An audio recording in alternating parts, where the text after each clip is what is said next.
দেখব কিভাবে মাইক্রোসফট ওয়ার্ডের পেজে একটা ছবি নিয়ে আসবো। এটা আনতে হলে আমরা তো মাইক্রোসফট ওয়ার্ড পেজের মধ্যে ঢুকে আছি, তাই না? এখন আমরা যে কাজটি করব, সবাই দেখো, এখন যে কাজটি করব সেটা হচ্ছে যে ইনসার্ট ক্লিক করব। ইনসার্টে কেন ক্লিক করব?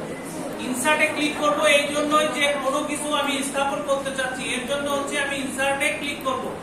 ইনসার্টে এসে আমি পিকচারে ক্লিক করব। পিকচারে ক্লিক করার পরে আমার দেখতে হবে যে আমার পিকচারটা কোন লোকেশনে আছে। সেইটা আগে থেকে ছবির কাজ করতে গেলে বা ছবি মাইক্রোসফট ওয়ার্ড ডকুমেন্টে ছবি আনতে গেলে আমাদের সর্বপ্রথম লোকেশনের বিষয়টা আগে জানতে হবে। তারপরে ধরো আমি আমার এই যে ই ড্রাইভে ছবি আছে, তাহলে ই ড্রাইভে এসে যে কোনো একটা ছবির উপরে আমি ক্লিক করব। ক্লিক করে যে ইনসার্টে ক্লিক করব। ইনসার্টে ক্লিক করলে আমার ছবি এখানে চলে আসছে কিনা? ছবি চলে আসছে, কিন্তু ছবিকে আমরা নড়াচড়া করাতে পারছি না। এর জন্য আমরা কি করব? এই যে ফরম্যাট মেনুতে দেখো ওয়ার্ড টেক্সট আছে।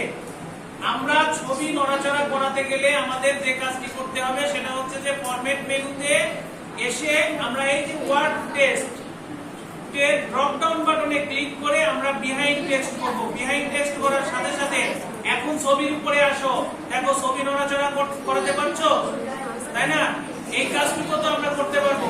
তাহলে এই কাজটুকু তোমরা সবাই করো।